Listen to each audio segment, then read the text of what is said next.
Welcome everybody to the HUMANE Mind live stream on Thursday. We are running way late. I had to move everything around my house today, so I am about an hour behind schedule, trying to set things up. But I am joined today by S-Man, and actually, everybody just introduce yourself because I'm not familiar with everybody who is here. All right, I guess to start off, my name is S-Man Speaks. On my own channel, I do talk about politics. I'm going to cover religion a little more frequently and talk about basically what's ever on my mind. And if anyone wants to leave a suggestion, they can always do so. Hunter? Oh, yeah. Oh me, yeah. Yeah. Do I need to go? All right. Yeah, introduce All right, yourself. sure. I'm the Incredible Aspie. I am do things along the lines of all the way everything from music to subject videos ranging from politics to basically anything I feel like I would like to talk about. It's pretty much what I would put it is what category I would put it under. So yeah. Yeah. Saomi, go ahead. I'm Saomi. I talk about anything, and I have a YouTube channel, and yes, I know I haven't made stuff in a while, but I'll get around to it. Okay, I think that's it. All right. So everyone, hang on a second. I'm gonna finally start my broadcast. So I'll let you guys know when it hits that little live thing. And I am adjusting screens around so that way I can have the live stream in the actual video. So if anybody actually does join and joins on the live stream, we can have that. Yeah. So what's going on, everyone? I'm here today with HUMANE Mind, the Incredible Aspie, and Saomi, people I've streamed with in the past, and today we're going to be talking about religion and education. This topic we did discuss on last show. We did discuss the education system, and I feel like we're also going to throw that in again, but this time with religion involved. Am I correct? Yes. So the idea that we kind of ended off with last week was to talk about religion in general, and I figured it would be we didn't quite discuss things about education in religion. Because I know, I think Zach, well, he was homeschooled, but I wanted to ask if it was for religious reasons, but he, because we're starting so late, he was not able to join us. So maybe we'll ask that at a later time. But yeah. I know that is kind of a huge issue when talking about school in general, because there's all this, there's this, Bill Nye was on a tirade was it about a year ago, maybe more? I don't remember the exact time frame. But he was saying that you can't you can't be a good scientist if you if you believe in God or if you believe in creationism and all that sort of thing. And and I had a big problem with his position, and I don't know if you guys saw, there was a debate between him and Ken Ham, which Ken Ham, I don't know. Oh yeah.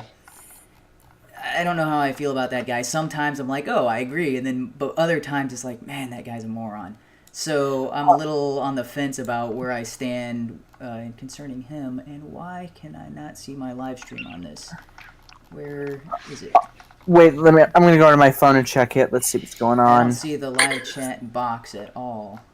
I just saw it a second ago, but I don't see it now. Well, I would like to say that that since we're talking about education, I think I should probably. I actually have a little bit of experience with this because I'm currently right now I'm in civil rights and civil liberties, and one of the things that we're talking about actually right now is basically the rights that religious schools have compared to public schools, talking about school prayer and things along those lines, Since like we're talking about the case Ingal versus Vitale, the Lemon test, Lemon versus Kurtziak, we're talking about all those different court cases which basically decided to what extent the government couldn't be entwined with religion, and basically some say that it should be a strict wall between the two, and others basically say that there should be really no wall. Not no wall. Sorry, that's too over exaggerated. I'm probably doing oversimplification of this topic, But I think it would be. But the other side is that it's okay to be for the government just to be a little bit involved, just a tiny bit. But anyway, I don't know. Anyway, that's basically my experience with it. Also, if you were talking about education, I'd like to mention that the two countries with the considered the best education systems are South Korea and Finland, ironically. But they have completely two different systems of how they do it. Can you guys guess the two different systems they have? What makes them so different? You said South Korea and Sweden? Finland, he said. Or Finland.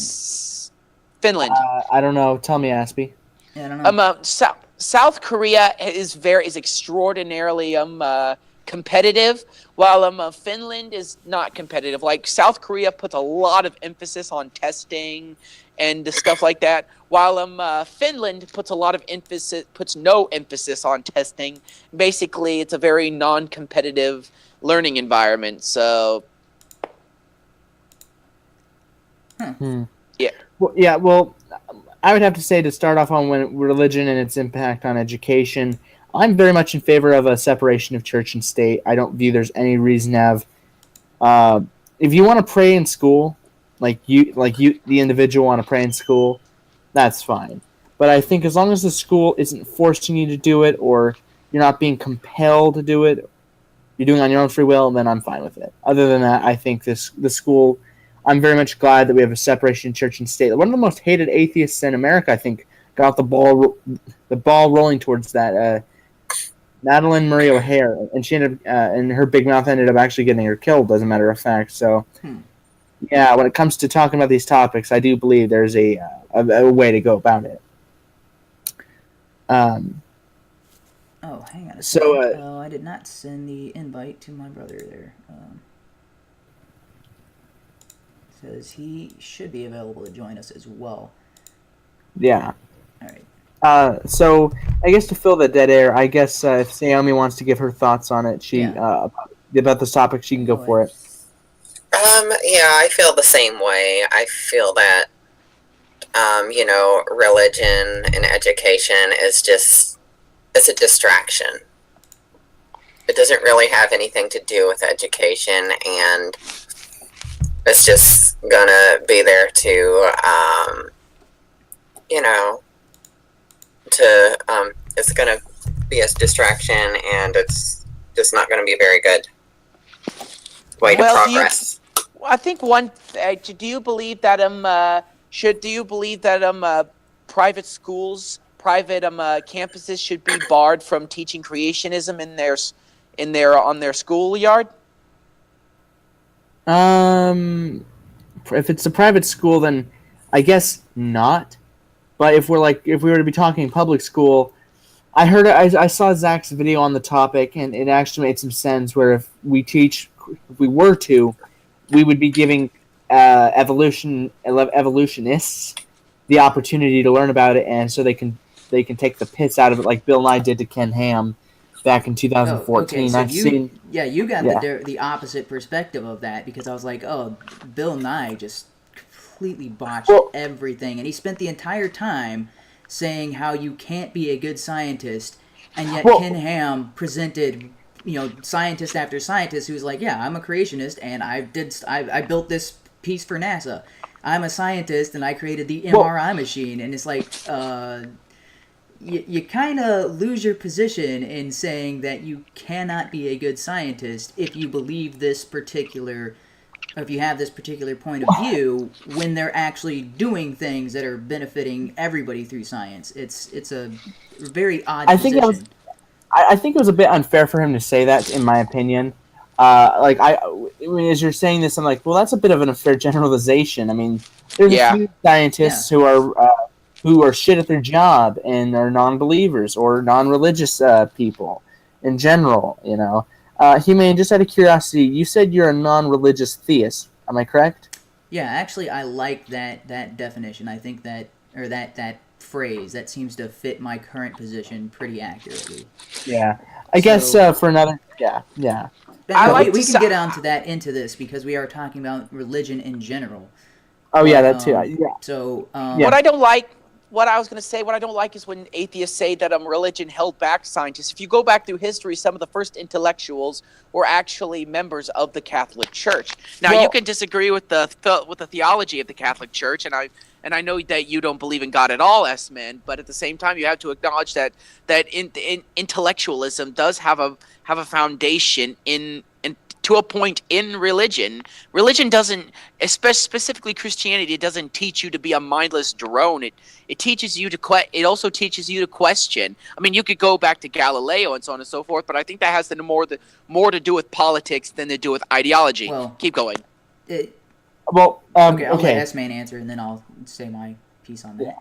Yeah, well, to be honest, I don't think of Christians as mindless drones. I mean, for those who follow it for every word and they don't question anything, they don't look into it to see if there's anything more to go with it, I'd say, yeah, they're mindless drones. Fundamentalists, yeah. Like the people who hold the snakes and stuff, yeah. Yeah, well, no, there's... Okay, I was going to say, there is this perception that anybody who believes in a god or anybody who believes in Christianity and all that sort of thing is kind of, people get this perception of like the backwater bumpkin, the hillbilly from the South, who, they only believe because they don't know any better. And that seems to be, and they will take the arguments made by those people who don't understand, the people who just believe in like, well, it's in the Bible, therefore it's true. Those are the people that... when the intellectuals, with quotes around it, when they're like, only idiots believe in religion, those are the people they focus on, and they fail to look at all of the intellectuals who actually believed, you know what, there is probably a God. And in the case of Thomas Jefferson, so Thomas Jefferson is probably my favorite person from history in general, but within the Declaration of Independence, he said, endowed by the Creator.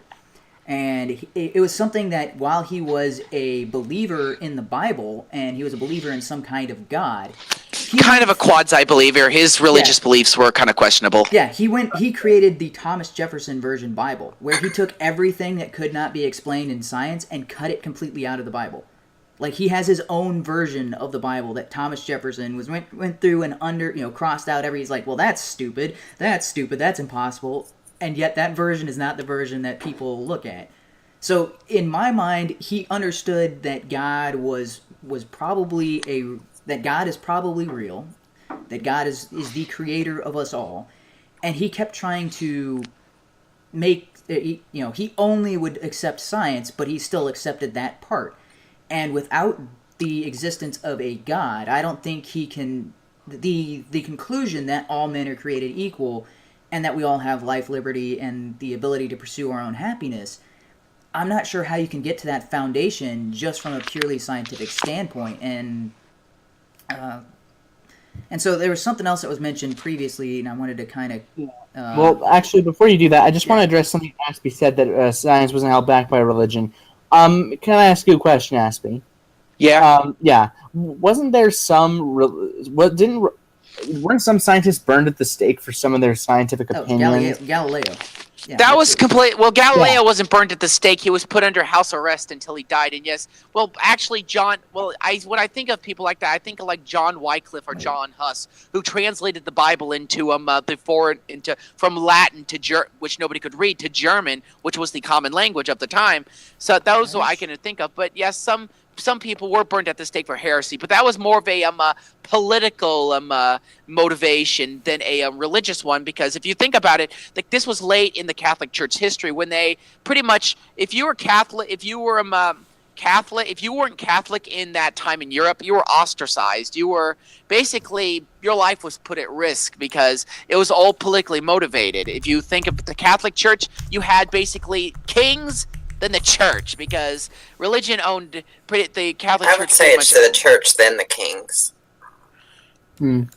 Well, kind of, but the church had big influence still. You had people who would be, what's the word for it? Yes, tithing. Yeah, people would go to the church and they'd have the tithe. You know, if you look at the theology of the Catholic Church, all the laws, like you have to go to a priest to get your sins forgiven and stuff along those lines, those are all meant to build a dependency on the Catholic Church. So the Catholic Church in its late stages and its very politically motivated stages, where it was very corrupt and so on and so forth, I don't think would really be a good what I would call criticism of religious ideology in itself. I mean, you can criticize ideology, but to say the actions of a man-made institution reflect an ideology is not exactly a legitimate argument in my eyes. Well, that I will admit that is an interesting point. Now, to be fair, I like when I say that, like I'm not saying that, of course I don't mean to speak in generalizations. Everyone bear that in mind. And with I mean, some people could say that some Lucifer's in the chat. Only son of He's just spamming the chat. I think I might just have him on if he wants to say something, because he looks like he wants to say something. If you let religion affect your life in any way, you are being by fiction. I mean, not everything in the Bible's fiction. I don't really think much of anything in the Bible. I'm a Christian. I don't really believe anything in the Bible is purely fiction. I think some of it is used is allegory and uses symbolism, but obviously I don't think anything in the Bible is really 100% false. I mean, if you go back through history, it all lines up with historical accounts and separate documents. So I don't think it's false. So all right. So actually, I don't think we're quite there yet. So maybe we'll get there in about like 15 minutes, because I want to kind of just steer back towards education. Yeah, go ahead. But I would like to elaborate on the theory that the church was stifling science, when it's more likely that the science as we know it only exists because of the church. And so I said that Galileo was burned at the stake, and that's because apparently that is a tall tale. That is kind of the legend that's been, it's kind of not a misnomer, but it's an inaccurate piece of history that keeps recirculating, and I was just a part of that, because I'm like, wait a minute, I thought for sure he had died, that the Catholic Church had killed him, but no, he was just ostracized, and so he's just banished, and I'm like, oh. House arrest. House arrest. So, I mean, that's kind of weird, but when you go back to the actual foundations of science itself, and so there's this, book by Tom Woods. So Tom Woods Jr. He's a libertarian conservative. He's a Catholic. He writes pretty extensively about libertarianism in general and Austrian economics. But he had a book a while back talking about the Catholic Church and the monastery system that they had set up and how it actually saved science. And in that book, he describes the difference between Christianity and a lot of other religions. Because Christianity seems to be unique in that the God of the Bible, the God of the Christian Bible, set up an ordered universe. Whereas if you look at Islam, God, or Allah, whatever they want to say, their version of God doesn't have, everything is the will of Allah. So if something doesn't make sense or something is completely backwards, that's just because Allah willed it. Yeah, the earth sets in mud, and humans were created out of one clot of blood, and all this crazy stuff. Yeah. It's absolutely insane. Their culture as a whole has stagnated severely scientifically, because it's based on the foundation that the universe doesn't have to make sense because Allah wills everything. And so things can turn on a dime if Allah wills it. So one day gravity is in effect, and tomorrow, Allah was like, you know what, I'm tired of gravity, scrap that. And so the universe isn't predictable. And this seems to be the case of most other religions. You think about Thor and Zeus and all of these, they were in control of these elements. And so if there's a thunderstorm, it's not because of a difference in temperature and two bodies meeting each other and causing a thunderstorm. It's because the gods willed it. And so if the gods are willing it and the universe doesn't have to make sense, science really doesn't have a place in a society like that. But when Christians looked at the Bible and they said God created everything and everything in its place, so everything is ordered, everything makes sense. You can look at the universe, and what you perceive today will be the same as it is tomorrow, because there's this because of all. I mean, this is so. This is kind of a weird argument, because normally when you're talking to atheists about that sort of things, they're like, well, look at all the stories in the Bible where God caused miracles and sort of things. Isn't that him saying, oh, the world isn't predictable? Those are unique situations, and I would say, and this is my perception, this is not something that can be backed up or can be proven, but my understanding has always been that everything that happened in the Bible happened because of actual natural events. And so this is something that I thought of, that I was in my mind even when I was a young kid, is you look at the story of Moses, right? So the story of Moses, you've got all these plagues. The sky is turned to ash. The rivers run red with blood. There's frogs, locusts. There's boils. All of those events can be explained by a volcanic eruption nearby. So this is the historical geologist. At least the Christian historical geologists that were looking into this discovered that at the time of all of the events, or what they presume the time of all of the events in the history in Exodus, and during that the Jewish people's separation from Egypt, a volcanic eruption was happening, and probably at Mount Ararat, which, if you're what was back then Mount Ararat. And so if you're Moses, he goes up on the hill, he sees a burning bush that is perpetually burning.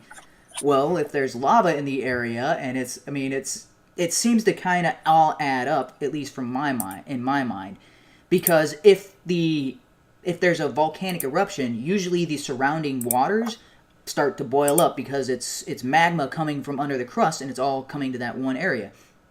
And so if the waters are boiling, well, people are getting boils on their skin. It's killing all the fish because they're not used to the superheated rivers. Animals are fleeing the area of the impending eruption, which is we've seen similar things around Mount St. Helens, where all the wildlife clears out because they know something is coming.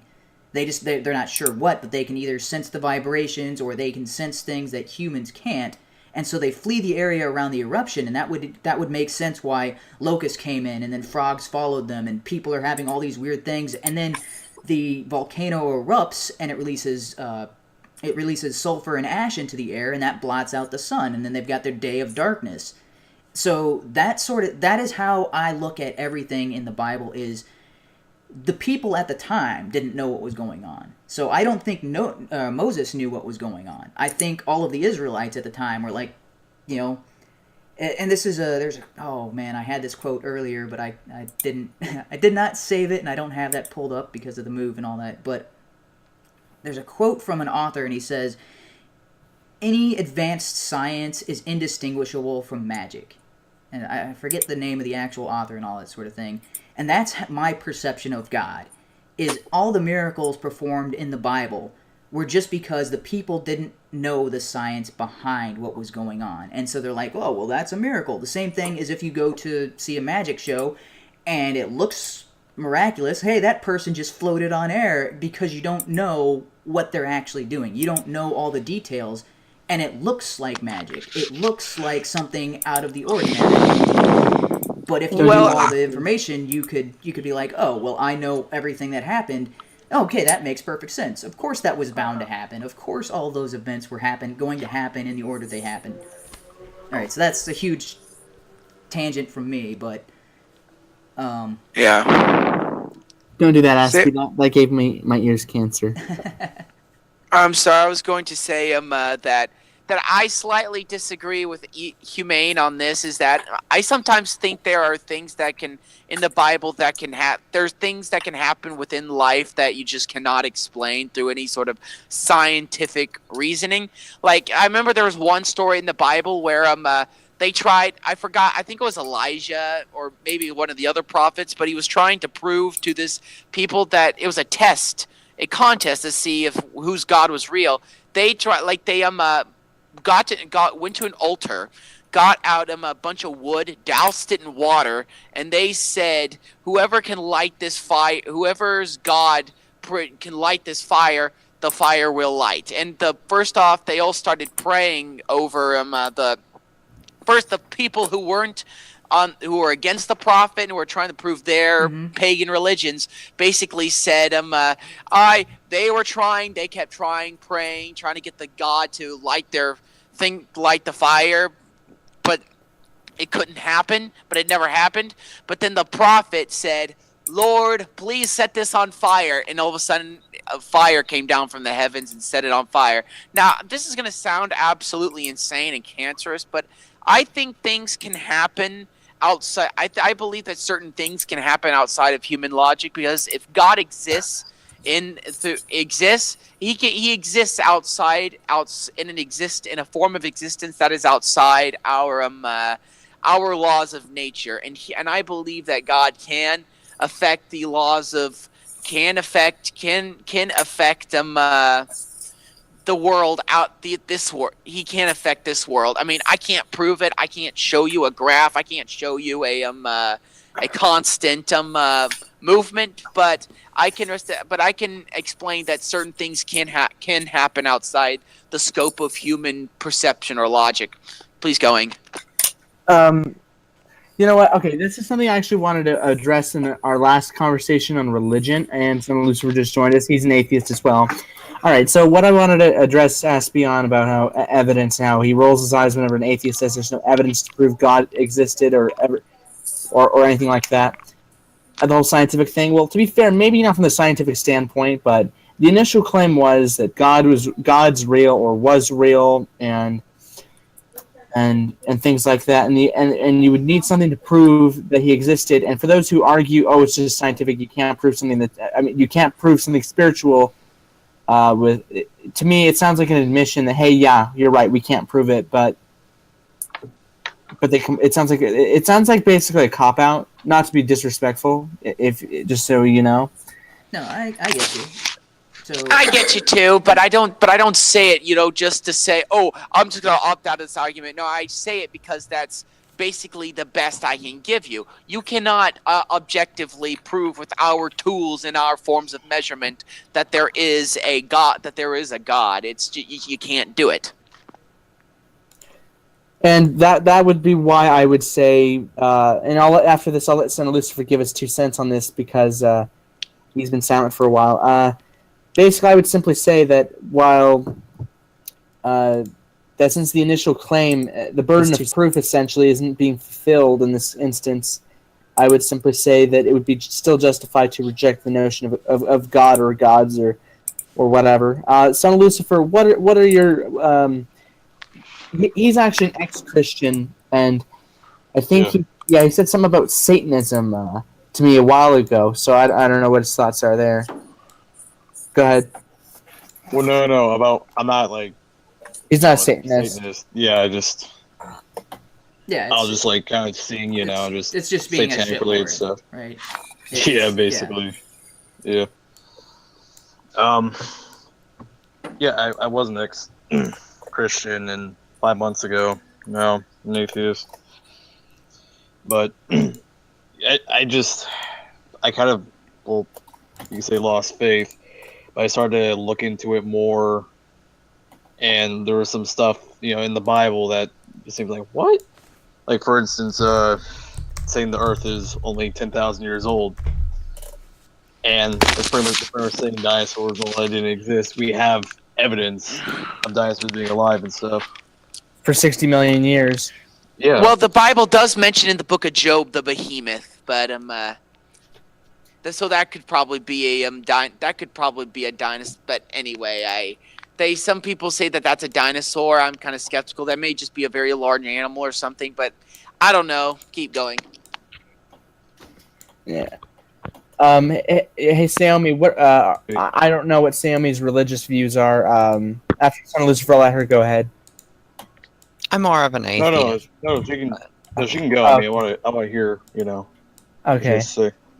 Yeah, because I was like, well, Son of Lucifer, he's an atheist himself, so I'm like, I'd like to hear his perspective, because I think everyone has different reasons for being religious or non-religious. My simple reason is it just never really made all that much sense to me, and something about our last chat on religion with Zach and Aspie, Son of Lucifer wasn't able to join. It sounded like God. God sounded kind of like a bully. Like, if you do something he didn't like, he'll throw you in hell. for it, and it just made him sound like a bully from how Aspie described it. Okay. That's kind of a straw man of God that's kind of a straw man of God's kind of law on forgiveness. If you do this, I'm just going to kill you and throw you in hell. They're all meant to stay. They're suggestions. It's meant to keep you on the straight and narrow. If anything, if doing those things hurts you, like having sex with multiple people outside of marriage or committing murder, all those things are going to hurt you more than it's going to hurt. And it hurt other people, of course, but it's going to hurt more you. It's mostly a suggestion. If you ask God for forgiveness, He will forgive you. If you do make him, and we're humans, we all make mistakes, but if you ask God for forgiveness, He will forgive you. God's not a bully. He's not gonna strike you down with thunder if you do something you don't like. He's just going to let you do, and hopefully if you come back, you come back. But if you don't. Okay, well, I'd like to talk a little bit about that. One thing that I notice religion does, like, say the theory of God, right? I notice a lot of religions give God too many of these negative human traits. It's mostly and I think maybe that may have been through the translations or whatnot, but it just seems that we put a lot of ourselves in God. If you're saying, if you're speaking about people say of like in the Old Testament where it said God was angry with the people and so on and so forth, I would say that's kind of I would say in many instances that was a justified anger, especially in the golden cat and the story of the golden calf. But since they lost faith, but keep going. But anyways, yeah. The theory of God, who's to say that his job is even, this moral busybody of ours? Well, if he created the universe and everything, then that's kind of his prerogative, isn't it? Yeah. True. Didn't you say it was a hands-off God, Humane? Didn't you say that at one point? That is my perception, is that God is a hands-off God. I would say for the most part. I do think if Jesus was real, which I think there's enough physical evidence of an actual person being Jesus, and actually having the followers that he had, and they all seem to agree that he was a live person, did those things, and then did rise from the dead. So that I think is an instance of God actually intervening with the real world. But I don't think God has intervened since then. I think that was the last time. I am not sure if there has been any other manipulation or intervention in the meantime. That is my perspective of it. And my perspective of God is... So imagine... Well, actually, let's... I'm not going to do an actual hypothetical. Let's take the game of baseball. Somebody makes the rules for baseball. And everybody goes out there and they start playing baseball. And somebody starts running the bases the wrong way. Isn't the person who made the game supposed to be able to, no, you're playing it wrong. You're doing it the wrong way.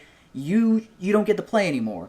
The other instance is, okay, so if somebody is playing baseball and they hit the ball and somebody else catches it, well, then by the rules of the game, they're out.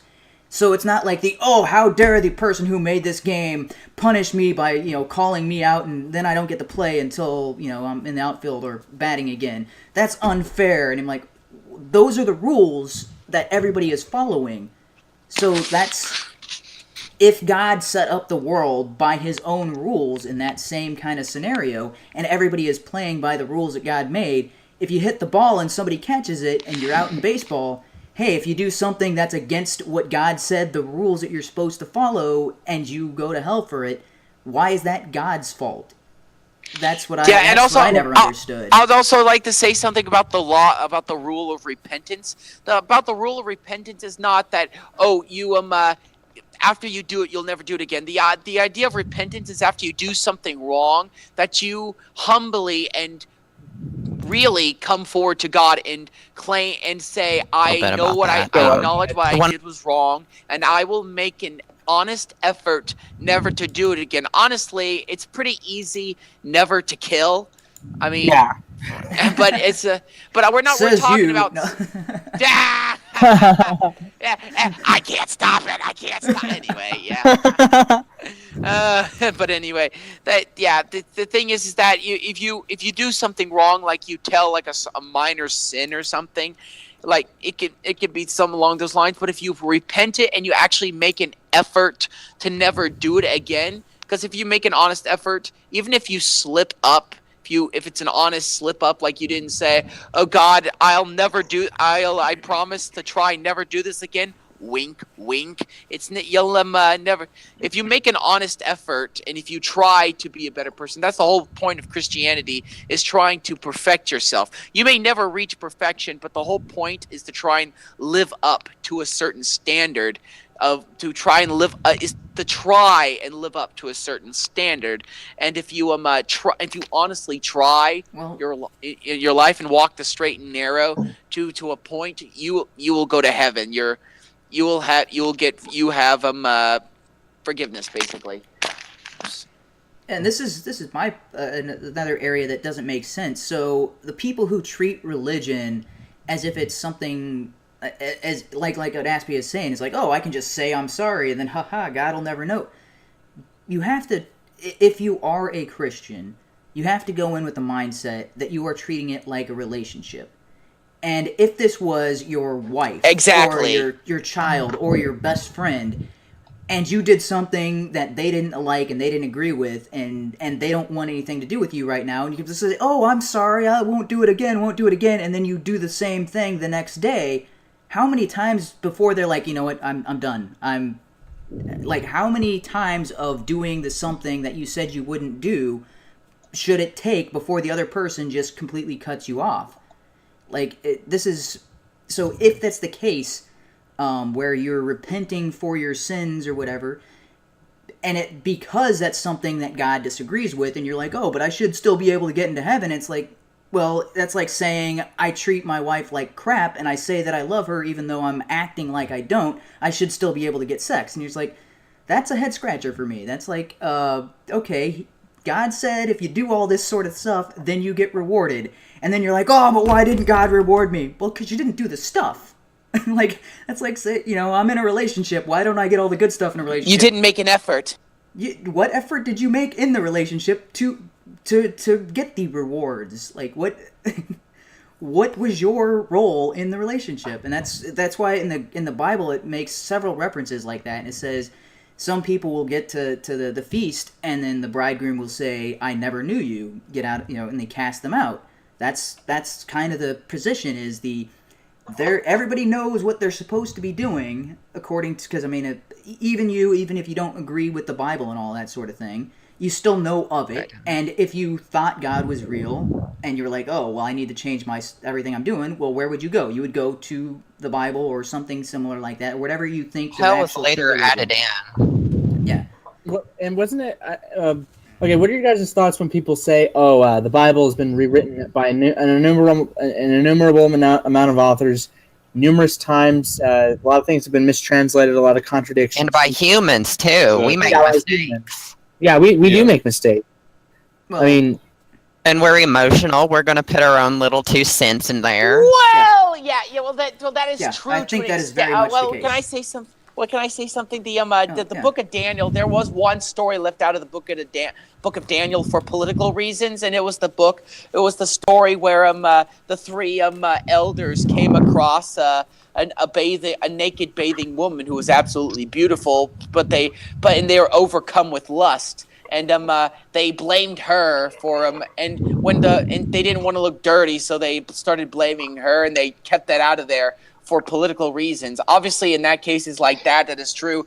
But if you look at like the history of how the Jews copying the Old Testament down, they could never do it from memory. It was very extraordinary strict rules with rewriting the Bible, with them basically copying the Bible from one copy to another, because they couldn't do that. So this idea that some people were writing new stuff into the Bible to make it different, or to make it a little less brutal than what it actually was, I think is kind of a misnomer. If they didn't do that to the Quran, I doubt they'll do that to the Bible. Well, and if you also look at the Council of Nicaea, where they cut Bibles from there that are actually, I mean, they're part of the Dead Sea Scrolls and they're part of religious texts. Because, I mean, there's two books that I've read that I'm like, why aren't these a part of the Bible? The Book of Jubilee and the Book of Enoch. Now, there's two people that have supposedly been taken up to heaven prematurely, who have never actually died, according to everything else that's in the Bible. One of those people was Enoch, and the other person was Elijah. Or was it Elijah? Yeah, Elijah, sorry.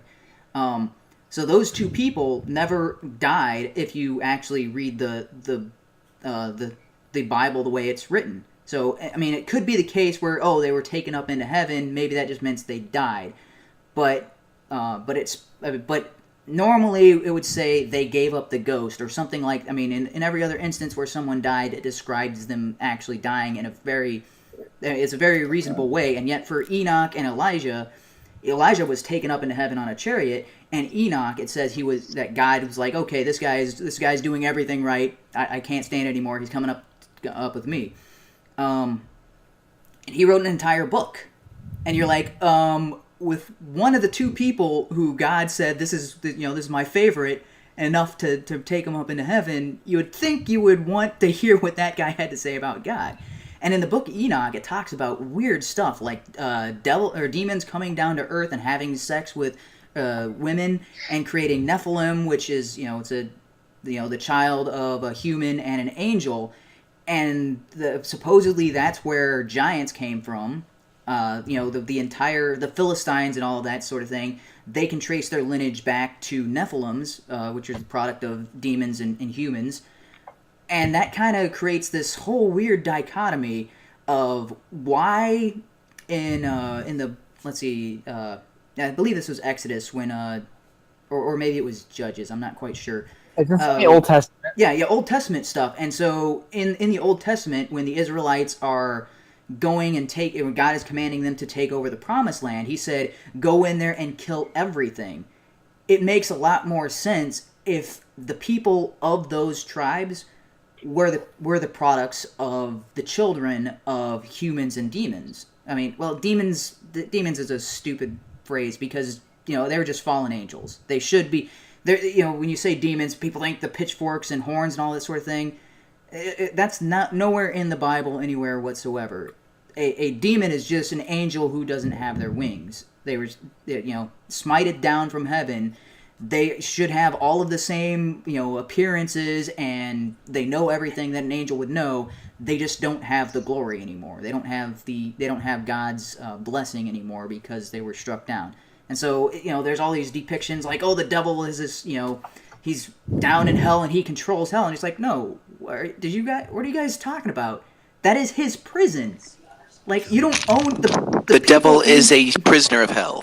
The people in prison don't run the prison. That's completely insane. Unless you're the Aryan Brotherhood. Yeah, no, the devil is called Beelzebub, which is king of the dunghill, and he's also known as the Lord. He says he is the ruler of the earth. Some of the other variations of his name describe that he is down here on earth, and it is he's using it like his plaything.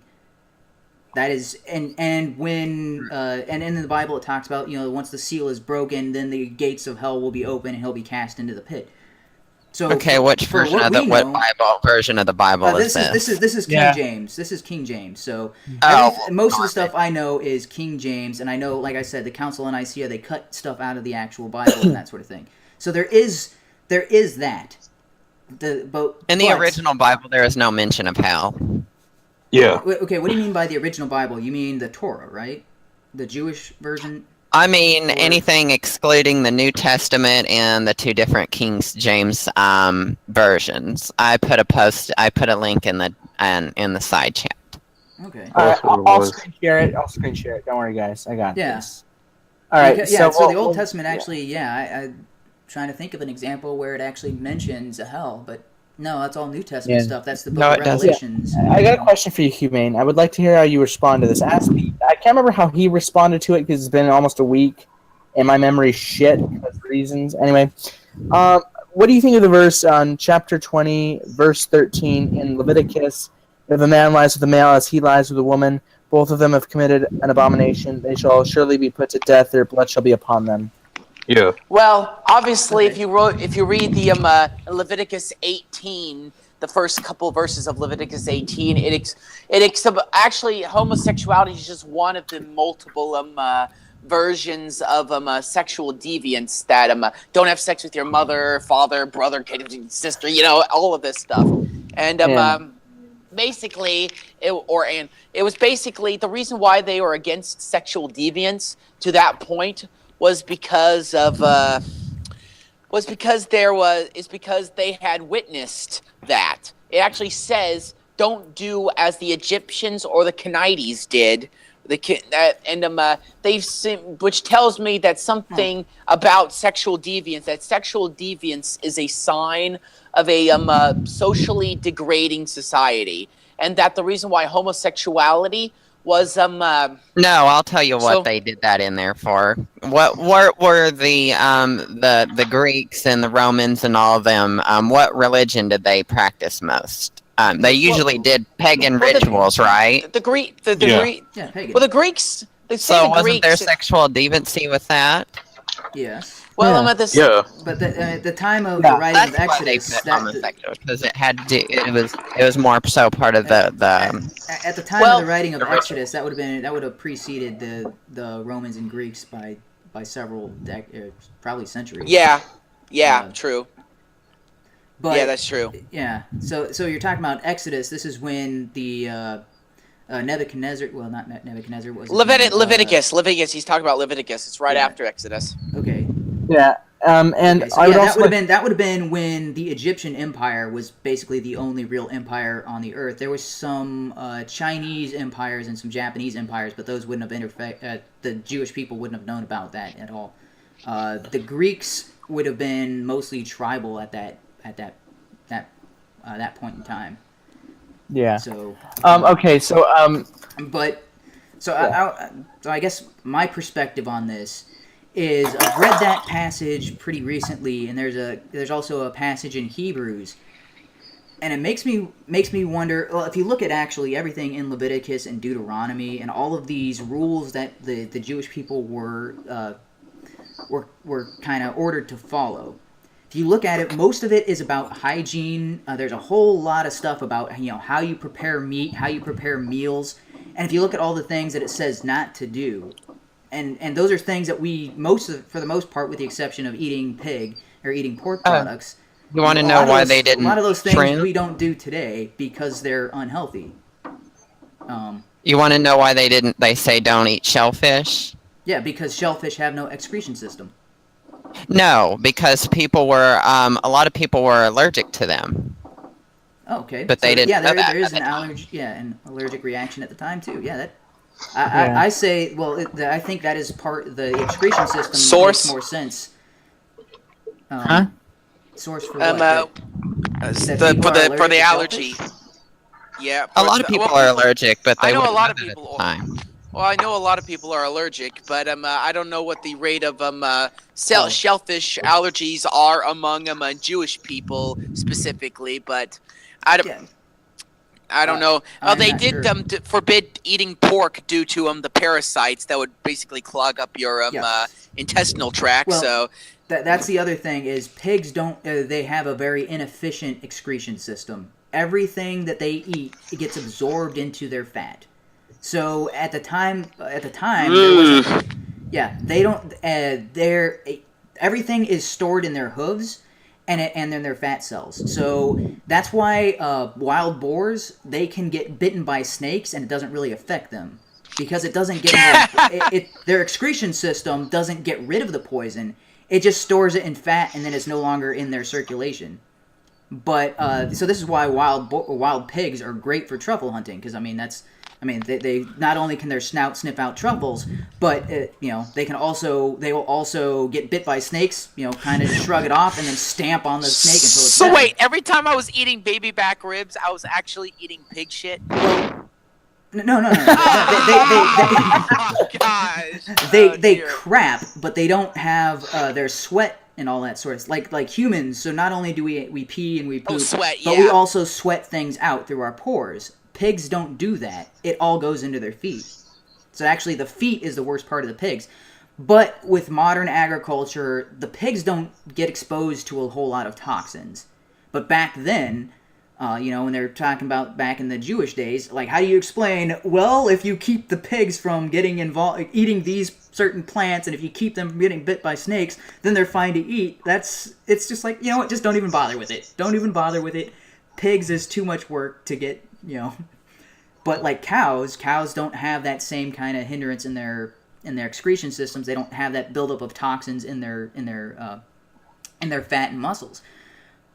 And that's what I was saying about shellfish. Is shellfish, they don't excrete anything. Like that's why you see in shrimp there's that line down the back of them. That's all their crap. That is all their poop. It doesn't go anywhere. And not only that, they are bottom feeders, so they're eating all of the most disgusting stuff off of other creatures. And if you look at the Leviticus and all that sort of things, most of the stuff they said is like, hey, any animal that eats the dead, don't go near it. Don't. Those are the kinds of animals you want to avoid. And if you look at shellfish, the majority of them feed off of the dead. They feed off of the parasites on other creatures and off of dead things. And so that's another reason it's like, you know what, probably should stay away from those. Those are the cleanup crew, not really something you should be eating. Yeah. Do you guys want to? Do you guys want to read this thing Xiaomi provided in the chat? Yeah. Where was hell in the original Bible? The hell was hell in the original Bible? The word hell does not appear anywhere in the original Hebrew Bible or the Old Testament. Not in a single verse. It says. Furthermore, the word hell is also very hard to find in the New Testament. You can easily confirm this by using an online Bible search tool to scan various Bible translations for the word hell. Or you can refer to the table below, which was produced by Gary M., whatever the fuck that name is, a Bible scholar who was extensively researched in the question of hell is a biblical teaching. I've added 2 translations to his original list. The HUMANe Christian Standard Bible was sponsored by famously literal and conservative Southern Baptist Convention, and the New American Bible Revised Edition, produced by more than 100 Bible scholars working for the Roman Catholic Church. Amazingly, even the most conservative Bible scholars now agree that the God of the Hebrew prophets never mentioned hell, not even a single time, in biblical chronologies. I'm butchering that word, but fuck it. I'm too lazy. It's pretty late at night anyway. Covering thousands of years, you can also confirm this amazing fact by reading the Bible and verifying that hell was never mentioned to even the worst people at times. The possibility of hell or suffering death was never mentioned to Adam and Eve, the original sinners, nor to Cain, the first murderer, nor to the wicked people at the time of great flood, nor people of Sodom and Gomorrah. I'm sorry, some of these names I'm not very familiar. I'm not used to saying out loud all the time. Nor even to the Pharaoh who defied Moses and his God repeatedly. If you guys asked for forgiveness. Huh? Moses asked for forgiveness, but. Okay. Wait. I'm gonna let the other. Yeah, we got 5 people in this stream. I'll let the other 3 get their thoughts out before I continue. Well, that's interesting, and I will definitely look into that. But as far as I know, it specifically it does mention hell and the Judgment Day extensively. So it doesn't maybe it doesn't mention hell in the Old Testament as much, or maybe not at all.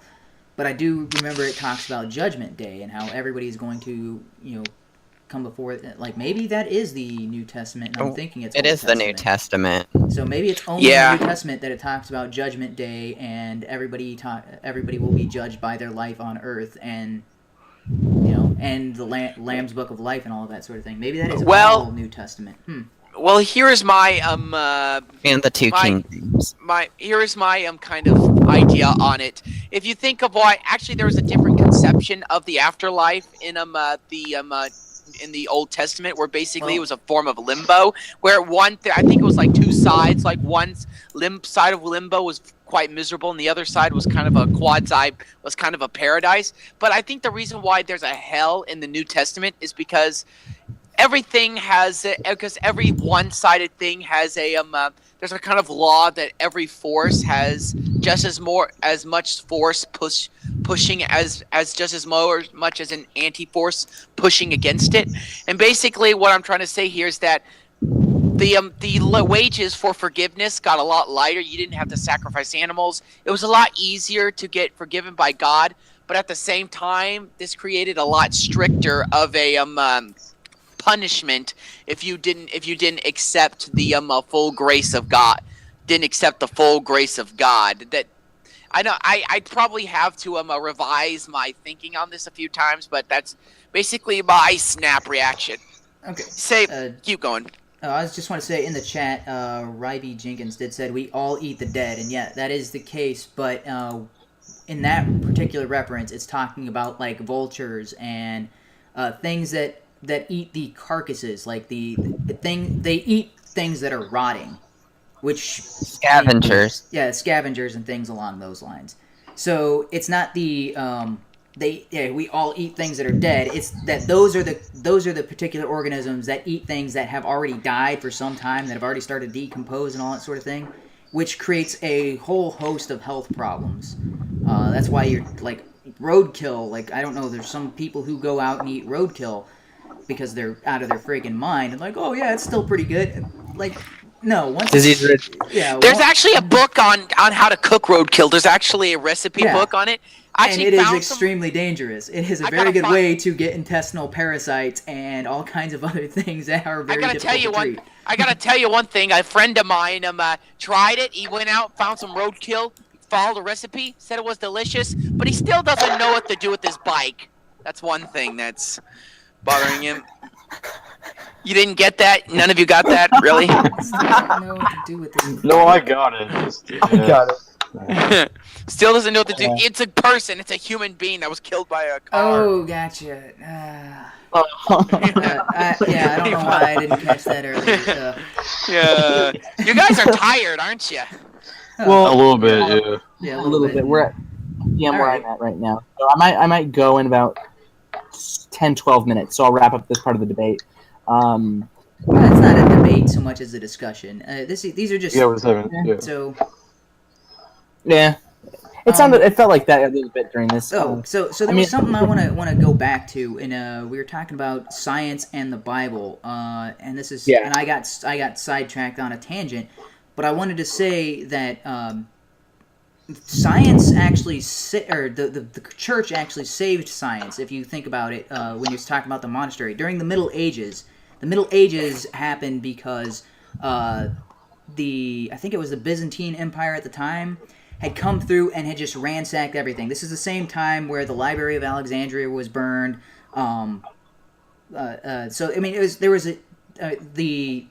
actually, I think this was just before the Crusades, if I'm not mistaken in history. Maybe I'm confusing timelines. Yeah. But that was the Dark Ages, was the period before the Crusades, or maybe it was during the Crusades. But at that time, it was. At that time, the Byzantine Empire was storming through and destroying these libraries, places of science, alchemists and astronomers. Everything that we had built up, all of our knowledge was getting wiped out. And what kept it and preserved it was that everything was being documented by the Catholic Church in their monastery system. And so one monastery would have everything, and whenever they discovered something new, or whenever they had some kind of breakthrough, and this is the same thing, it's like, who's the guy who discovered breeding, or he didn't discover DNA itself, but he talked about the X and Y chromosomes, and I can't remember. I think I can't remember. Mendel, I want to say, but that doesn't sound right. It's something Mendel comes to mind, but I don't know if that's the guy. But he was a monk, and that's the sort of things that the monks would do. And so he found that by breeding pea plants that he could get different properties, out of their children. He's like, oh well, if this plant has this particular property, and I breed it with that, the seeds of the next plant, they have those properties. But that was discovered in the monastery system, and so discoveries like that would be circulated to all the different monasteries. So they send out somebody from that monastery who had the discovery would be like, oh, hey, that's pretty interesting, and they would go to a different monastery, spread the word there, and so all of these monasteries were individually independent, and yet they were sharing information and resources between them all.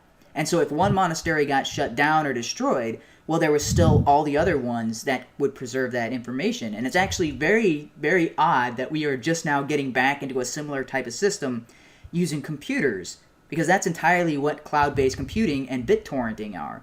The monastery system was doing that without computers. They were like, hey, you destroy one BitTorrent source, oh well, there's 100 other sources for that same information. And so once the Crusades were over and once it was finalized, society would have been way, way further behind than it used to be, because all of these improvements, all these innovations were destroyed during the course of a war. And the only thing that made us able to catch back up and then actually surpass where we were is that the monasteries stored that information. And so while vast quantities of human knowledge were wiped out and lost forever, we were still able to preserve enough to get society back on its feet thanks to the monastery system.